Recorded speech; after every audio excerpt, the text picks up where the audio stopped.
morning, Kettle Run. Today is Friday, November 18th. I'm Katherine Sheffer.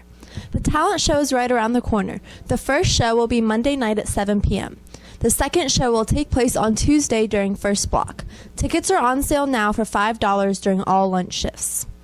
Earlier this week, reporter Joseph Fisher gave an update on the presidential election that was cut short. Let's go to the tape to see his full report.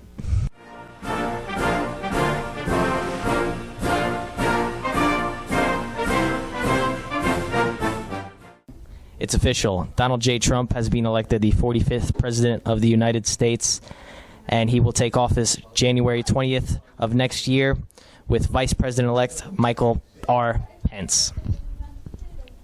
You need 270 votes to win, and Donald Trump has won 306, which is well beyond the margin he needs, to Hillary Clinton's 232. Therefore, he has won the presidency. So, pretty decisive there. But however, it was very close when you look at the popular vote. Actually, Hillary Clinton is likely to win it now, 47.5% for Trump and 47.7% for her. So why was it so close here, not close here, and Clinton winning here and Trump winning here? Well, this is because really big populist states that lean Democrat went overwhelmingly for Clinton, like California, New York, New Jersey, Maryland, states like that. And Donald Trump won most of the swing states to get him to 306 by really slim margins, 1%, 2%, under 1% in some places. And so let's take a look at what Donald Trump had to do to be president next year. So if you guys remember our previous episodes, I remember telling you that Trump had to win Florida, Ohio, and North Carolina to start, and then he had two separate paths, and he did complete one path that I had in mind, but I didn't expect him to win Pennsylvania. I thought it'd be Colorado, Nevada, something like that to get him past 270, but he proved me wrong. So Florida, of course, got to win Florida. He did what needed to be done. He won the 29 electoral votes here, very close though, 49.1% to 47.8%. He also won Ohio, pretty big, and this is a little weird since Obama won this twice in the past two elections. And that was a wide margin, 52.1% to 43.5%. So very, very big win for him.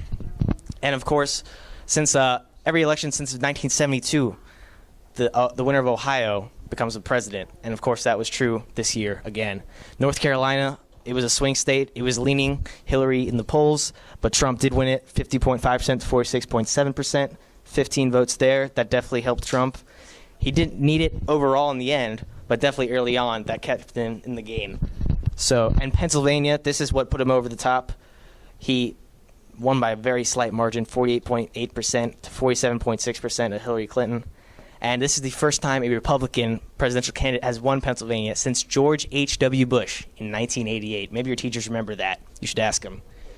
And then here in Virginia, I was telling you that I thought it would be closer, but Hillary did win pretty good enough margin.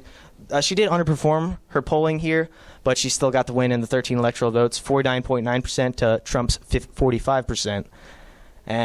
But of course, she definitely needed a lot more, and she couldn't get it. And for our congressional candidate here in Cal Run's district, the 5th district, Tom Garrett won pretty big, 58% to Jane Ditmar's 42%. And we also had our House of Representatives elections all across the country, and a third of the Senate seats were up. So Declan, if you take a look up here, point the camera there, we got Republicans maintaining the House majority, 239 seats, and the Democrats getting 192 seats so far, and they've gained 6. So a lot of pundits were expecting the House to probably drop more Republicans, but Republicans did hold onto it, and they only lost a single digit. Only 6 seats dropped. And then the Senate, a lot of people saying that the unpopularity of Donald Trump will cause Republicans to lose the Senate. Didn't happen. Republicans have 51 currently, and Democrats have 48 seats. And the Republicans, they'll likely win Louisiana, which is headed to a runoff election because none of the candidates got past 50% of the vote in the regular election. So they'll probably get 52 seats eventually. So what does that mean? That means that President Donald J. Trump will have a blank check. He'll have Republican majorities in both houses of Congress. So he will have a pretty easy time passing some of his agenda. And that's good news for the Republicans, of course. Democrats, definitely, they're looking to the future still. And that's it. I'll tell you guys, I'm definitely glad it's over. I'm sure all of you are as well. And I'm glad, hope you enjoyed this this little segment we've put on for you here. I'd like to thank my producer, Declan. Come over here. All right, Declan, what do you got to say? I think it was a very good election. It certainly was interesting, and it was an amazing experience, and I'm very glad it happened. Absolutely. We had a great time, had a good time covering it. Just like to thank Mrs. Norden for being a great teacher and approving this. Go ahead, and for you, the viewers, for being open to hearing about some politics. And that's about all I got for this election. See you in another 4 years. Well, actually, not, but I won't be here. But, yeah. All right. Thanks, Joseph. Science fair forms are due to Miss Jenkins by the end of the day today. There is a fundraiser coming up. NHS President Grace Stone joins us now with the details. I bought me Chick-fil-A. Do you want to make someone this happy? Bring them Chick-fil-A at any time on Monday, November 21st at the Warrenton Chick-fil-A. Just mention the NHS fundraiser. All funds raised will go towards NHS's Build Africa program with the school that they are linked with this year. The school they're linked with will receive water and textbooks and desk and other school supplies, all from the money we've raised this year. Our goal is to raise $1,500. And the best part is, the peppermint milkshakes are back. Pick yours up on Monday. Thanks, Grace.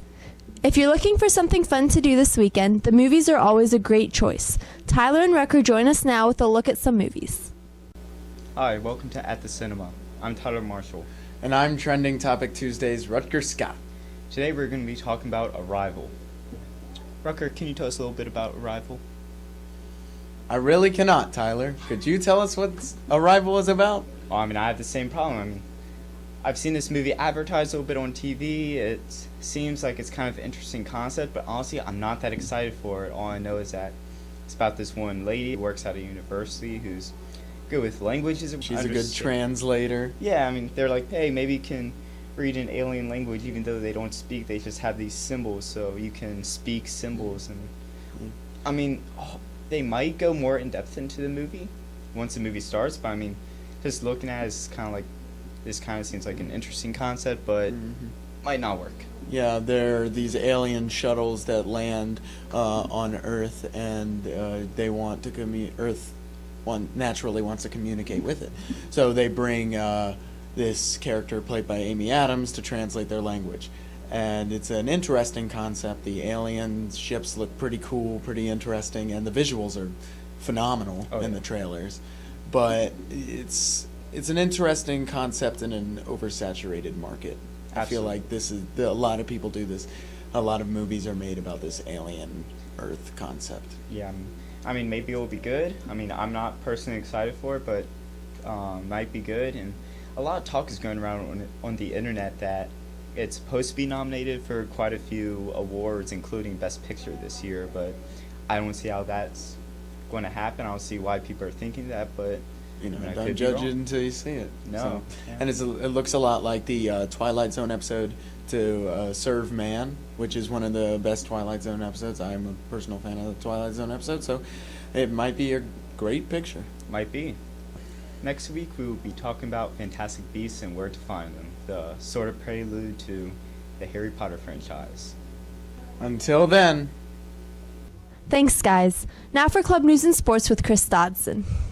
Thanks, Catherine. There will be no computer science club in Goes Who Code this week. What does this weekend's weather look like? Brad Jeffers joins us now with the details.